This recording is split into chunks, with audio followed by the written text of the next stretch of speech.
Corey, how's it going, my friend? Never better. And you? I'm doing great. Thank you so much for joining me on Dads with Mikes. I'm very excited to have you on here today. Yeah, I'm excited to be here and chat with another dad. Talk shop. That's right. Corey, let me know a little bit about yourself. How old you are? Do you have any kids? How old are they? So I'm 37, and I feel it would be a mistake to have me on here if I didn't have any kids. So I have a 10-month-old, a 3.5-year-old, and I have a little guy that just turned 6 today. So in the early phases of life. So three, 6, and under, and it is nonstop, but it's usually fun, often challenging, but yeah. So three kids, and if you're keeping count at home again, 37. So age still starting with a three, I'll take it. Nice. Let me tell you something. I read your book. Mm-hmm. I guess I'm a dad now, Mm-hmm. right? Yep. When is that coming out? That is coming out on Mother's Day. So May 12th, as you're listening to this, May 12th, 2024. It's actually my second book I've written. It's called I Guess I'm a Dad Now, a humorous handbook for newish dads who don't want to suck. And it's all about the pre-contemplation, the contemplation, the preparation, and the first, as I'm an expert now, 6 years alive. So if you got an 8-year-old, this information will be less relevant, but you might look at it and find it fun or funny. So, but yeah, really aimed at that new dad. Was this a long time in the works? How long have you been working on this? So, I mean, you could argue that it's been in the works since my wife got pregnant. First time, 6.5 years ago or so. But it really kind of came to fruition the fall of 2022. I had been working full time, cut to part time, and had ironically, not ironically, but fortunately, spending more time with my kids at the park and things like that, and just started observing things. And we might get into it. I'm a comedian as well, so I started jotting down some observations that I thought were pretty funny premises.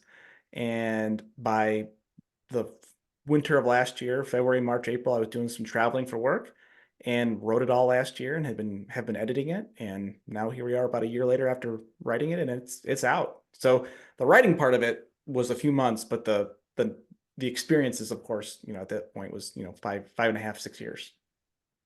Awesome. Now you do have an interesting profile, Corey, and I want you to let us know a little bit about that and what's the story. So you started out as a pharmacist. What's going on? Yeah, I don't make a lot of sense to people. So let me reframe it. So I'm a pharmacist by training. I graduated pharmacy school here, and I'm in Arizona, Tucson. I graduated pharmacy school from University of South Carolina in 2011, and I still practice as a pharmacist. I practice part-time as a pharmacist, but I've also been doing comedy for a decade, specifically improv comedy. So if you've ever watched like Whose Line Is It Anyway, it's the kind of comedy where everything's made up on the spot. So I've been doing that for about a decade, and then when my first son was born, I had a lot less time for that and still wanted to practice it and grow in it, and realized that being an improv comedian had helped me in my career as a pharmacist. I'm a pharmacist, I do improv comedy, and now I teach improv to other healthcare professionals to make a better healthcare experience. And that was the genesis of my first book over my shoulder here, Permission to Care. And now I'm a author of a dad book. And really what I look at the way I look at it is I'm just sort of a convention breaker. I work part-time as a dad. I bring comedy to healthcare. I'm a pharmacist that tries to get people off their medicines. And I'm a dad that's writing a book about being a dad and owning up to my own mistakes. And really the book's a lot of lessons and mistakes I've had. So I'm a convention breaker in a couple of words. That's awesome. There's one part of the book I want you to explain. Okay. There's a quote. This is from you. All over the sack. So what? Who said that? What happened? Well, all over the sack. That is one of my favorite genesis of the book. So I was cleaning up my son, my first son, and he was learning words, but he was still in diapers, and he had a big old poop. And I opened the diaper up, and that poop was on his butt, his thighs, and all over his little ball sack. So I just, my comedic mind can't not observe it. I was like, oh, all over the sack, and his little spongy brain picked it up and was repeating that around the house to mama, to me, to other people he met, and was a huge lesson in the fact that our kids are always listening to us. So with kids 2 and 3, I'm a little bit more careful about what I say when I'm cleaning up diapers and in general.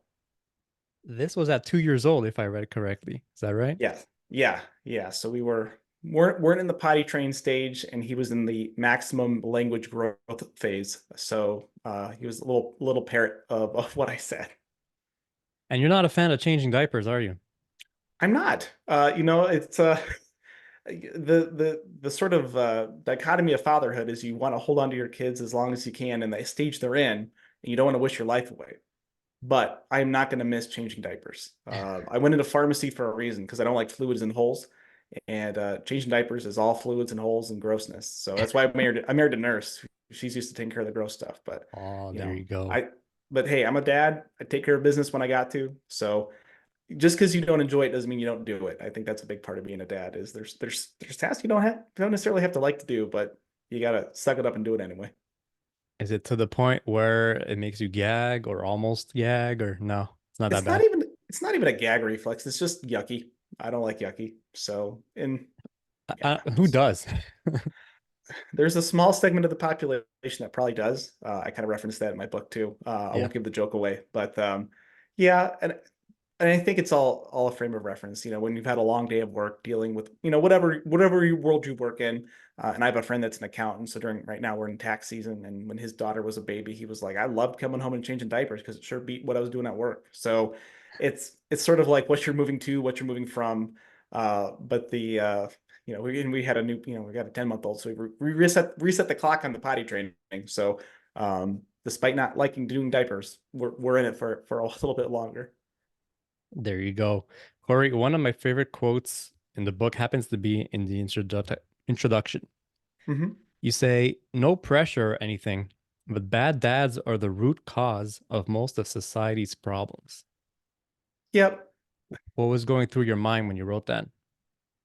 That's just years of experience. Working as a pharmacist, I've dealt with a variety of people and patients, observing my friends, my kids' friends now, um, the ills of a society. You look at crime, drug use, financial problems. A lot of these issues can be rooted back to bad dads. And sort of one of my comedic influences or big fan, I'm a big fan of Adam Carolla. So I grew up listening to a show called Loveline, where him and a physician, Dr. Drew, would take people's relationship problems and calls. And it was like 95% of people were like, well, my dad sucks and I hate them. Like, oh, okay. So the reason that you're having problems now is a terrible father relationship. And then in the book, I back it up with some statistics that show, in fact, that a lot of our issues can stem from bad dads. And so this is the sort of balance I strike in the book is I'm a comedian. I make jokes, I take a lighthearted approach, but at the end of the day, like it's a big job falling on our shoulders and we don't need to take it lightly. And so that's why I wrote a book. I think that dads can read, enjoy, have fun, and ultimately get something out of so that we can fix society. No pressure. Something that stood out to me, and it's not something that you hear a lot these days because it's almost like some dads would feel guilty to admit it. Mm-hmm. But you say that for a very long time, my wife and I did not want kids. And the second quote here was kind of controversial these days, especially. Living that dink life was sweet. Yeah, you get What to be made you change selfish. your mind? Um, well, yeah, it is. I think both sides can be controversial. The ones that say you must have kids, and the ones that say dink life's amazing. What made me change my mind, like the joke is, I'm wearing my Chicago Cubs hat. Is that I told my wife, if the Cubs win the World Series, we can have kids because I thought I was pretty safe. 108 years of futility in 2016 that all ended. So on the one hand, that was sort of the joke, but like I married an amazing woman. She's a great partner. And there was going to be a point whether or not they won the World Series where we're like, okay, we've had enough independence, we've had our fun, and we met while we were both in training. She's a nurse practitioner now, and I was in pharmacy residency. So we wanted a few years to grow together before we had that responsibility of kids. But I think we both like I knew eventually we were going to have kids. It was just sort of, playing the tough guy, like, oh, we're not going to have kids. That's crazy. And it was a sweet life for those who don't have kids and are contemplating it. Like, enjoy the freedom while you have it, because if you're doing a good job as a dad, you're giving a lot of that up. So I think it was on a joking level, the 2016 World Series, but on a deeper level, I married someone that I wanted to raise a family with. And so yeah, I'm not afraid to Awesome. touch controversy, but it's been, despite the challenges, we're happy. So, That's awesome, man. And look, no, you hit the nail around the head because a lot of people, it seems like there's the two extremes, like you said. It's either, oh, you must have kids. Your life mhm, would be unfulfilled if you have kids. And I tend to agree with that. I don't think it's for everyone. I don't mhm, think everyone should have kids. I think it's possible to have a good life without kids.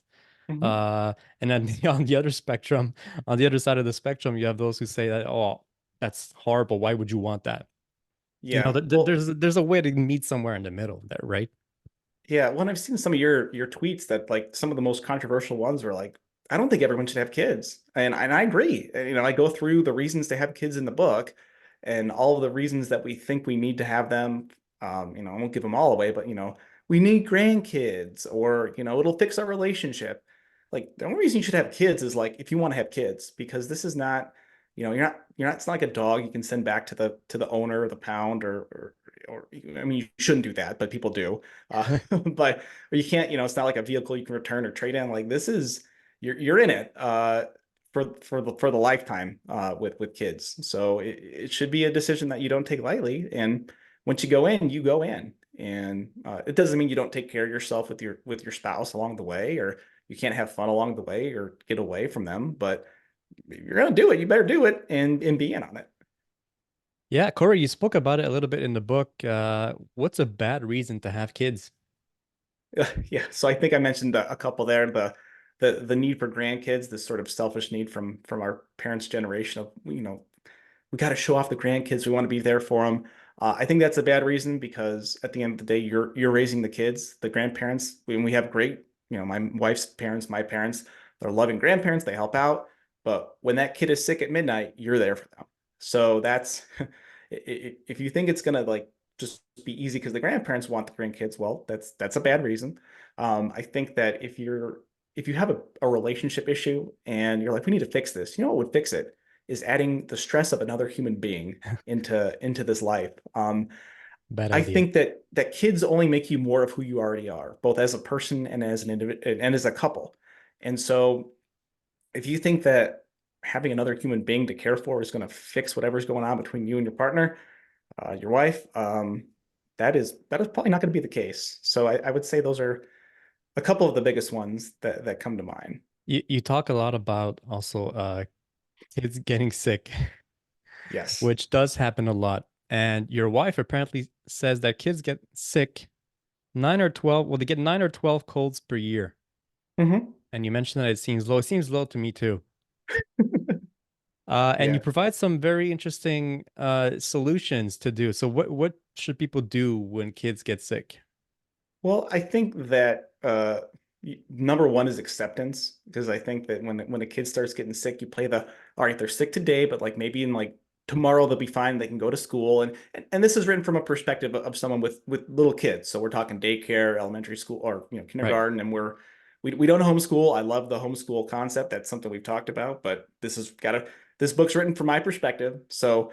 You're like, oh, maybe they'll get to school, or we have plans for, next weekend. We're seeing somewhere, we're traveling. And I have found that clinging to this hope only makes me more frustrated when it doesn't occur. So, and for those, especially with multiple kids, like one kid gets sick, you just got to say in your head, like, okay, the next week, what we think we're going to do is probably gone. If we get any of those plans back, bonus, icing on the cake. But if we can just get, because the one kid is probably going to get the other kid sick, and we have three now, so they'll Oh probably get yeah. the third kid sick.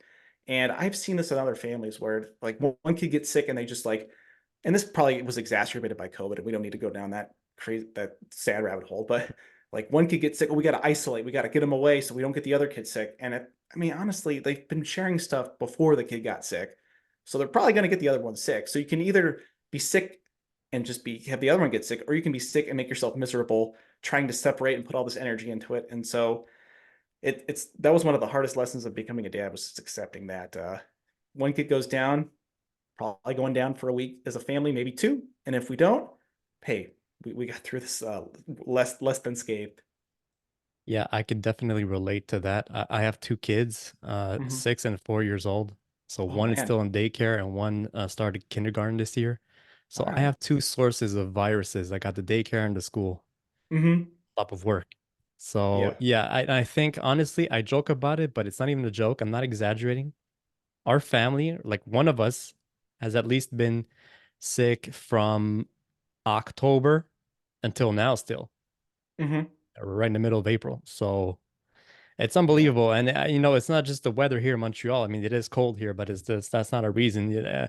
I guess in Arizona too, kids get sick too. So it's just Yeah. they're And building their immune system, and it's just mhm, it's a phase that they have to go through. One thing mhm, though that I wish I had been told was how often, because everybody told me, Ram, get ready.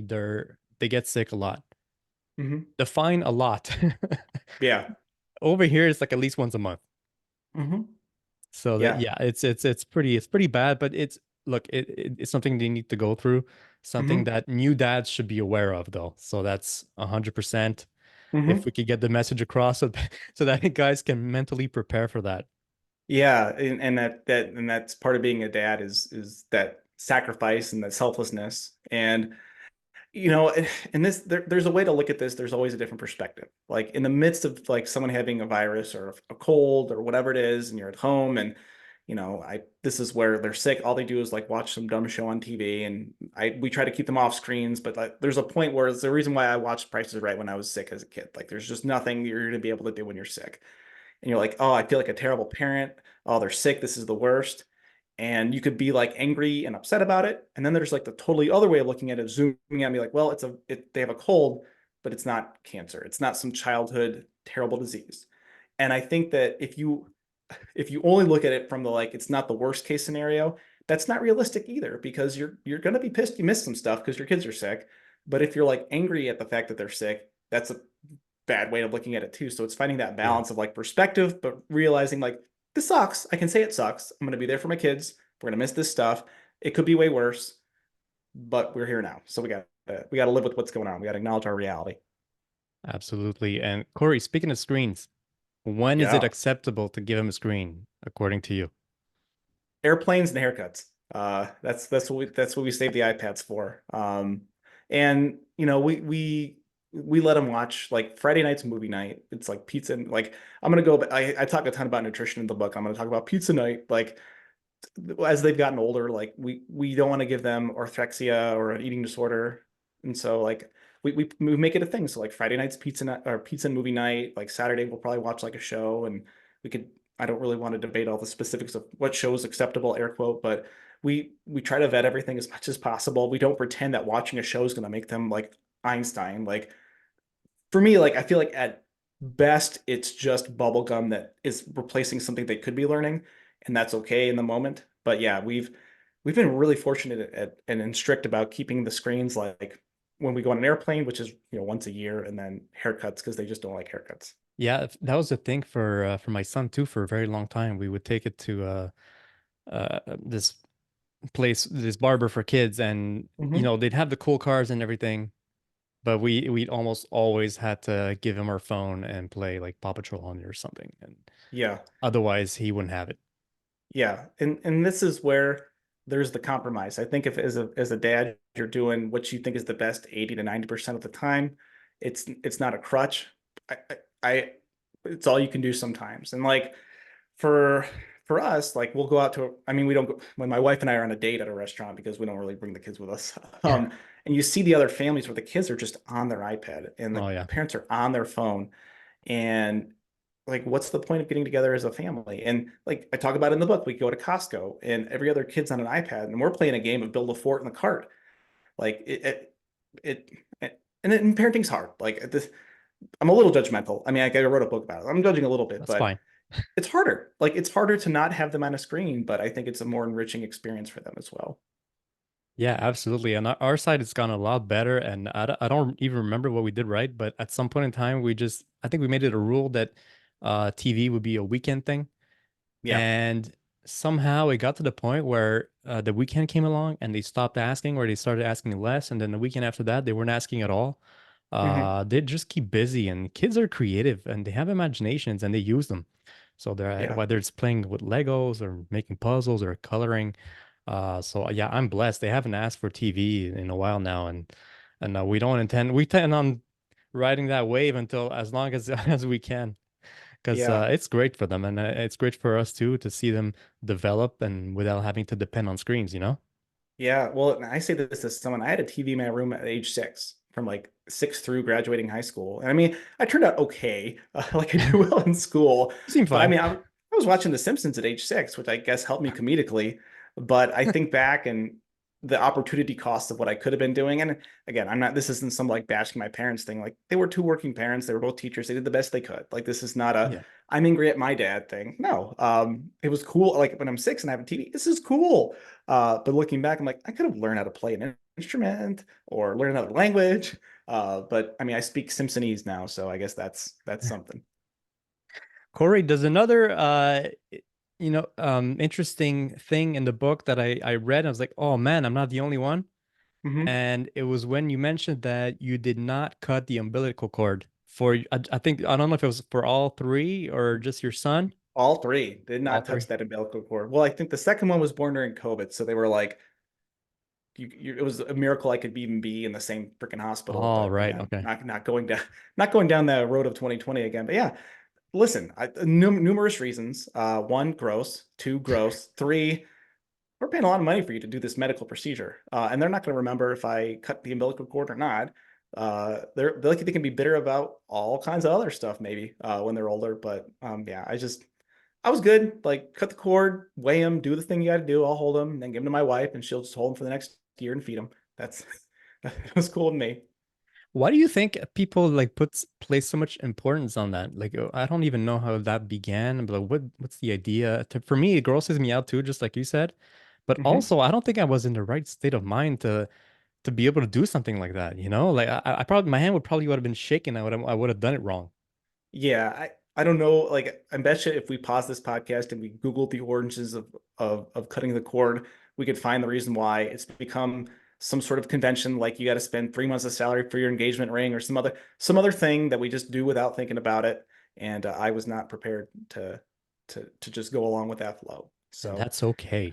yes, and well, you said something at the beginning of that is I thought I was the only one, and I think we can, I don't want to get you off track here, but I think that's a lot of dads I talk to have these moments. And it could be the umbilical cord, it could be the way we discipline our kids or dealing with screens.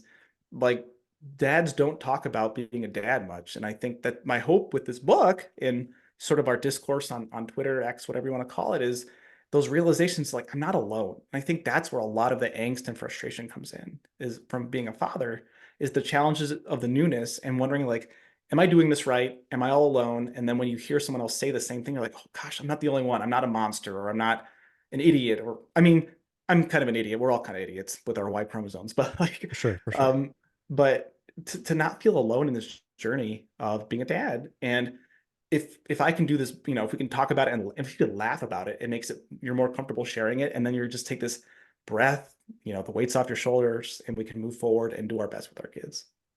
That's one of the things I love about your book is that you don't shy away from the things that some others would probably keep for themselves. Like the Yeah. umbilical cord thing, Hmm. that's like a rite of passage or something for some guys. It Yeah. wasn't for me, and I'm Hmm. glad that you admitted it because now we can talk about it. And Yeah. that's the whole Yeah. idea behind my podcast too, Dads with Mics, is about dads talking about more than just all the cliches and say the real things, say what's on our minds, and Yeah. not be guilted into it. Yeah. That nothing makes me more frustrated as a dad or a parent is hearing the sort of the platitudes of parenthood. And I'm on X and I'm over on Instagram, and it's very interesting seeing the different flavors of dad advice and how dads are portrayed. And on Instagram, I just see these sort of like cliches of either like, I mean, like, again, most important job in the world, but like fatherhood is the most sacred thing ever, which it is. I'm a comedian, so I don't take myself seriously. Or like, dads are dumb and kids are crazy, and it's really hard. I'm like, these are platitudes that don't help.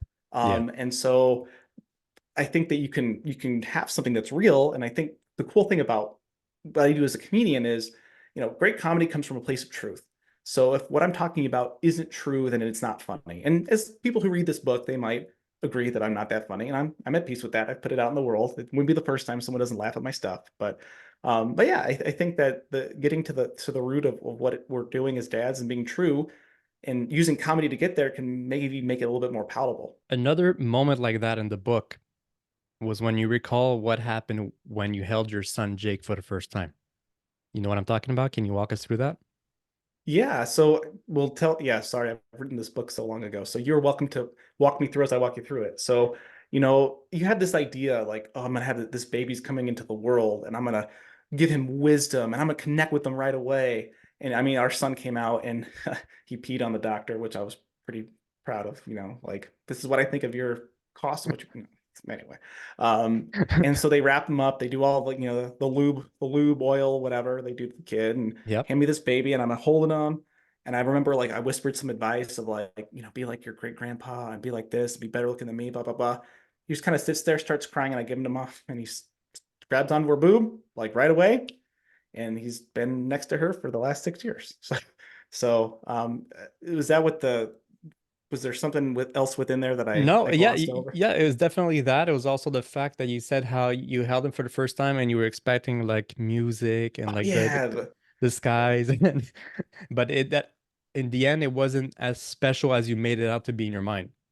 Yeah, so I thank you for jogging my memory on that. Yeah, so I think we build up having a kid. So and it's a big deal. Like it is a big deal, but like that specific moment you hold your kid, and it was special. And I have pictures of it, and I've cried with each of my kids.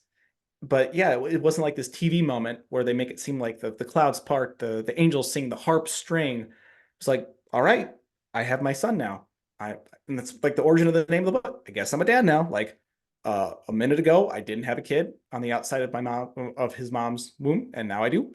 And all right, here we go. Where's the manual? And he just kind of like sits there and looks at me. I look at him, and I mean, he doesn't comprehend anything. He was just like kind of pissed. Like I was pretty cozy, and now I'm not. That was a good play. I had all the fluid. It was warm, and now it's cold, and people are poking me. What's going on, man? And I'm just a stranger to him at that point. So the challenge is, for the last 6 years is developing that relationship. But yeah, in that moment, you're like, at least for me, and this is again, other dads will read this and say, well, I had this other experience. Yeah. Cool. This was mine. And if you're a dad that didn't have that like magic moment, it's okay. You have a lifetime to make magic moments, and they're not going to remember the moment they were born. And if they did, they're a prodigy, and you should get them in some sort of program. Uh, Oh, for they will sure. save humanity.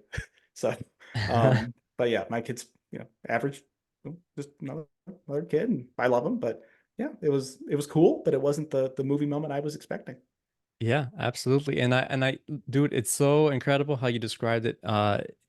In the first couple of years, if not more, my kids were 100% attached to mommy. Yeah, the It's mom like they show. wanted nothing to do with daddy. Mm-hmm. And I was warned about this beforehand, but Mm-hmm. again, not enough, I think.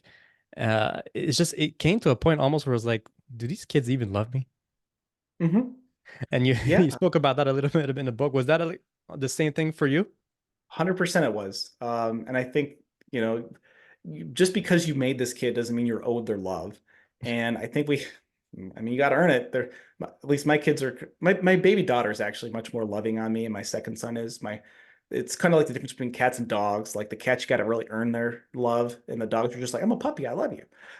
In the first couple of years, I mean, they were attached to mom for 9 months. They're getting nutrition almost exclusively from mom if they're breastfeeding.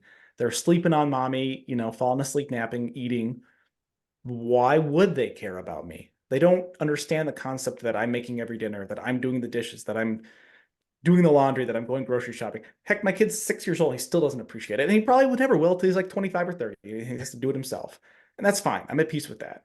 But I think if you go into this as a dad, like expecting that reciprocity from them, you're going to be let down and frustrated and like, I mean, I hate to say this, like bitter at them. And that's not fair to them, but it's also like totally understandable. Yeah, absolutely. I felt that a lot in the first couple of years, and the relationship with my daughter, though, it's much different. She's much more affectionate with me than my son Hmm. is. Yeah. It's the father-daughter relationship, and you probably know about this. It's just it hits different than with the Yeah. boy. Yeah, and I think, I mean, mine's 10 months old, and so we're just getting to that point where she's more interacting with the world. But my wife was just out of town for 3 days, so it was a test of my fatherly aptitude having my three. But it was really cool just having the time with her alone, and she can kind of like she'll push the bottle away, she'll cry until she gets the food or whatever, and Like she is kind of, she is affectionate and enjoys the cuddle, and I'm not ashamed to say that as a dad either. I'm not too tough for that. But I'm excited to see, because I have several friends with daughters, and this is my first one. So seeing how they interact with their daughter, I'm like, oh, it shall be different than with my sons, which is good. Every kid is different. Their gender, boys and girls are different. Controversial statement here. And then seeing their individual personalities develop will be, it's the challenge, because they're all gonna be different. They're all kind of wired how they are. Absolutely. Corey, you spoke also about something that I talk about a lot, either on X or through the podcast. It's how to be a present father. Hmm. And I want to read an extract from your book because this really it's a subject that triggers me. So Okay. I quote, I can't count how many times I have seen kids at the park, at home, or anywhere out just begging their dad for attention. And you may know where I'm going with this if you have looked around at all in society. It is often the case that those dads have their faces buried in their phones, probably handling a very important fantasy football roster move, or reading some news story that won't change anything, or liking a meme. Is that still the case now? Do you still, when you go to the park with your kids, how often does that happen, really? Where I see other dads on their phones. Yeah. Oh, every time. Like I mean, I see it we're in the middle of Little League baseball season here because I'm in Arizona. So Little League starts in February because the weather's nice. Sorry to rub it in your face. But up there in the great north. But Oh, yeah. I mean, I see this from parents like during the game. I see it from coaches during the game. And like it's hard. Like phones are crack. Like they're literally addicting. But gosh, and I'm not perfect, and I kind of joke about it in a meta way in the book about how if you're reading this and not paying attention to your kid, I wrote this as I took my phone out to take this idea down. This is one of the origins of the book, was seeing this at the park. But it's just like the kids like daddy, daddy, daddy, and they're just like, yeah, yeah, I have important business to deal with. My wide receiver's injured, like, and I'm cool. Like we got to have our own things as dads, but when you're there in the moment, like be with them in the moment as much as you can. And I'll flip this on myself. Like there are moments when I'm at home when they're like, "Daddy, look at this," and I'm making dinner or cleaning up or doing some chore. And darn it, like if you don't do this, we're not eating dinner. So I have to say, I at least will acknowledge and be like, that looks cool. I need to look at this in like 5 minutes because dinner is almost ready. And this is a sort of where you're coming from with work versus coming to. Like I'm fortunate, I work part-time. If I've spent the entire day with them and given them my attention, and then they're asking for my more attention, and I'm in the middle of preparing something for the family, I feel better about that sort of like, I hate to say brush off, but like I will see you in a second, versus if I come home at the end of the day, I haven't seen them all day and I've given them zero attention that day. So I can see both sides of it, but most of what I'm seeing is the thumb, like if you're listening, like I'm doing the scroll thing. So what I'm harping on is the mindless scrolling versus the like I'm doing a task that is for the family, Yeah. so I must put you on the side burner for a moment. Yeah, for sure. And that's something I'm very mindful of as well. Obviously the kids come from home, from school or daycare, and I'm still working and I work from home. So they see me on Mhm. my laptop, but that's completely different than, let's say it's in Mhm. the evening and they're playing and they're asking you to play with them and you're on your phone. Yeah. And that's one thing I suggest to parents is like if it's the evening and your kids are home, like try something like putting your phone in your bedroom and then you won't go look at it unless you really need to, or if you have to, then go check on it every, I don't know, 20 or 30 minutes. But don't Mhm. have it on you at all Yeah. times, because what does that say to your kids is that you're more interested in whatever's going on your phone instead of playing with them. And Mhm. also it's about modeling the behavior. They see you on your phone now, they're probably going to do that to you when they're teenagers or whenever you Yeah. give them a phone for the first time. Yeah, I don't like normalizing that. That's a big thing for me. Thanks for bringing that up. Like, is normalizing the behavior of being on the phone. Like, it's funny. My son in kindergarten, he said, his friend says, my mom's on her phone all the time. And not surprising. Oh, you can't correlate these things, but the kid's one of the misbehaving kids in class. That sort of a bad influence on my kid.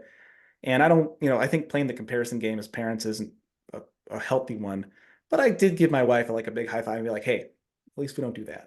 We might mess up other stuff, but we're not scrolling on our phones constantly. So yeah, and it's a challenge that previous generations of dads haven't had to deal with. But yeah, if you can create that separation when your work is done, I think the kids will appreciate it more. So Yeah, I agree 100%.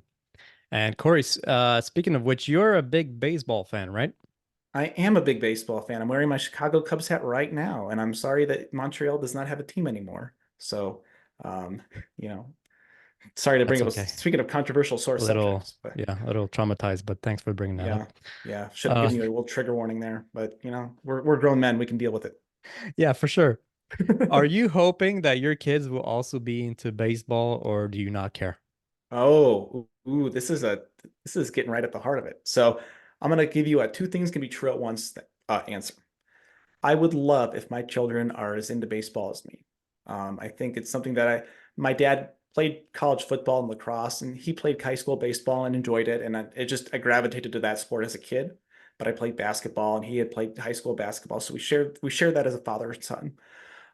If my kids are as into baseball as me, it's awesome. I have a built-in knowledge base of if we want to consume it on TV or if we want to play it, playing it right now. We're in Little League, awesome. And I had friends tell me like, "What if your kids don't like baseball?" Like, and if they don't like it, I like other stuff. And I think that's one of the things I see, especially with like Little League right now. There are clearly kids that don't want to be there, but their parents are just like super intense. And I'm like, they're six. Shut Oh, up. really? But as a dad, like what I've done is I mean, I'm fortunate. I have the science background as a pharmacist. I have an athletic background. Well, air quote athletic background. I was never good at baseball, but I played it through high school. I have the comedy thing, so I have sort of an artsy theater side of me. And then I started pick. I see guitars behind you. I picked up the guitar about 9 years ago. I've noodled on it for a number of years because I want my kids to play an instrument. So whether they're into music, art, sports, history, like as a dad, I need to be adaptable into what they're into. Now, I want like one of our sort of core tenets is like instrument, sport, second language. We want them to be able to do like one of all those things because if they're doing that, they're not getting in trouble with other crap. Other crap. But it's that balance of having your own passions and letting it go. And so what I've done with the baseball side of it is a number of things. Like I've not put a ton of energy into it, like organically. Like we have a friend who's their little league head coach, and I assist, and he's super great at getting them excited. They wake up and put their uniform on game days and practice days, so they will do that on their own. I don't do that. I don't put a ton of energy into like you must like this or this is the most important thing ever because it's not because they're 3 and 6. And I think that's a big thing for me is like just don't put energy into it. Like I'll go pick up a ball and sort of throw it to myself, and that gets them wanting to do it. I have a friend that played a professional baseball, so like he gets them excited about it. So it's sort of a mishmash of acceptance and a little bit of a push, but not like even a hard push because we play other sports too. We play basketball, soccer, football. Like I want to play in all kinds of stuff. Speaking of fitness, I'm gonna compliment you. You look great. You look like you're in shape. You Thank work you. out. That I do. That is the third compliment I've gotten in the last week, and my ego is like beyond the screen. So thank you. Yeah, I work out regularly or as much as I can with the kiddos. Is that something that you've always done, or after you became a father, you said, "Oh man, I need energy to keep up with these kids. I better get in shape." I'm fortunate. I've since the age of 12, I've been working out or playing sports in some capacity. And I sort of took it as a challenge as I went to college and people were like, you're going to gain the freshman 15. I was like, no, I am not. And then I started working. They're like, you're going to gain weight at work. I'm like, I shall not. And then you become a dad, like, oh, dad bod, I will not. So I have a good base with it. I've had to modify it with having 3 kids. I don't work out nearly as much as I used to. So I'm much more efficient with my workouts. And so, but I think it's imperative as a father to be in shape. I tell a story in the book about lugging one of my children up and down this big thing at Yellowstone. And if you're out of shape, you can't do that. And I'm 37, as I said twice already, third time's a charm here. I feel better, more energetic at 37 with 3 kids than I did at 27 because I don't leave. I'm much more strict with my nutrition. I get as much sleep as I can. I mean, if people enjoy an alcoholic beverage, great. I just don't do that anymore. Not that I did a bunch before, because your kids are counting on you. So yeah, I'm all about being in shape. That's awesome. And that falls into, I guess, what you call dude self-care.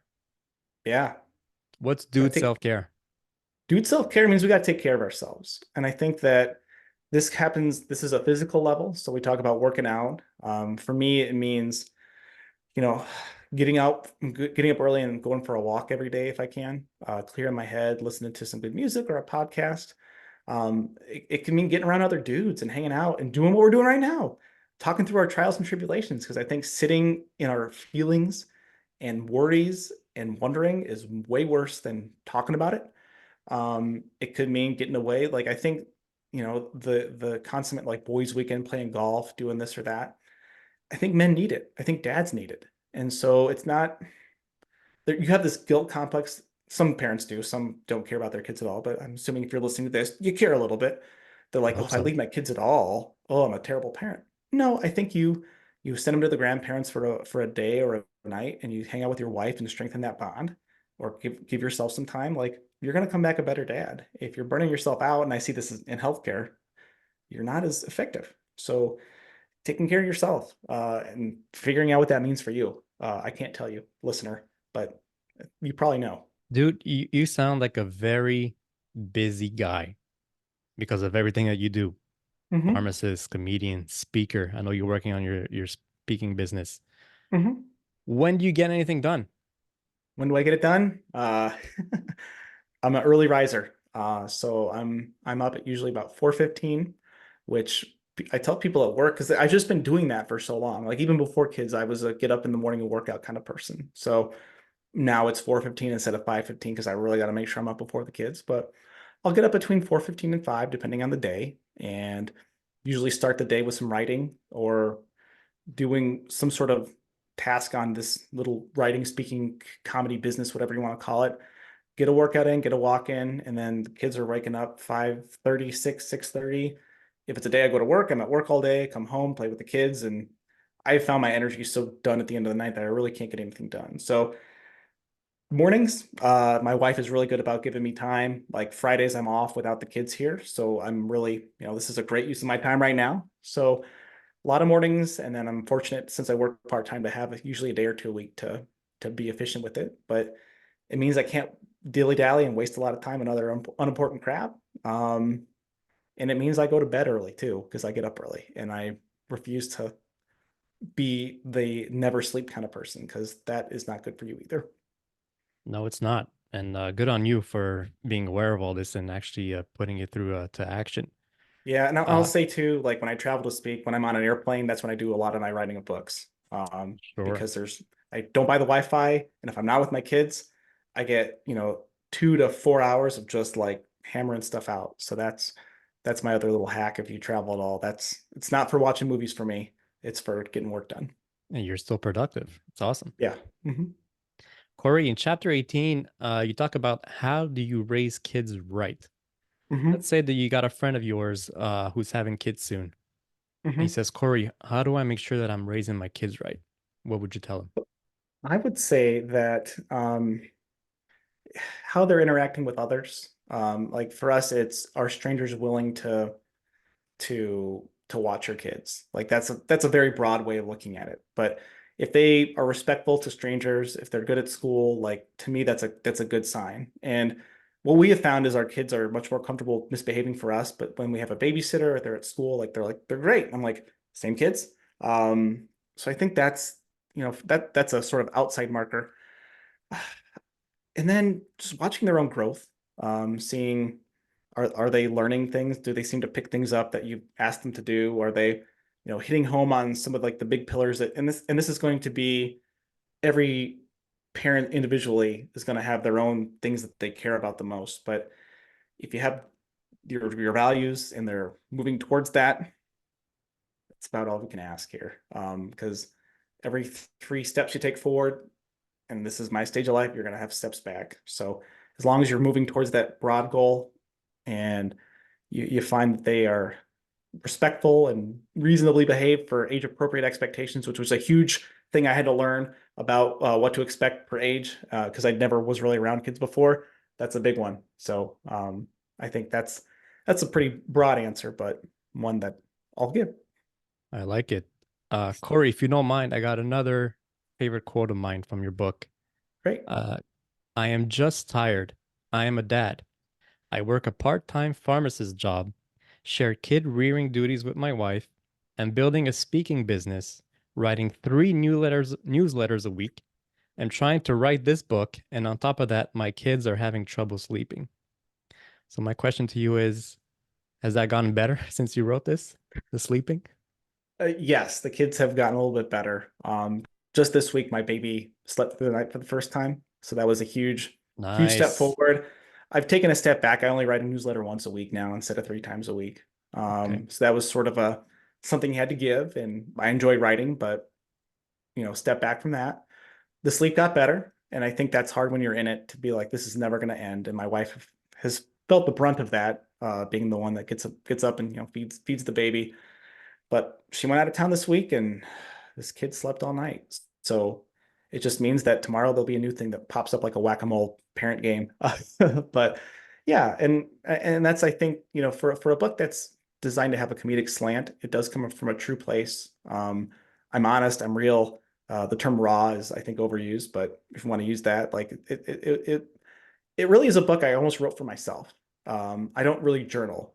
And I realized, looking back at what I wrote here and what I write in my newsletter, this is sort of my outlet of dealing with the emotions and experiences and trying to digest those lessons and apply them.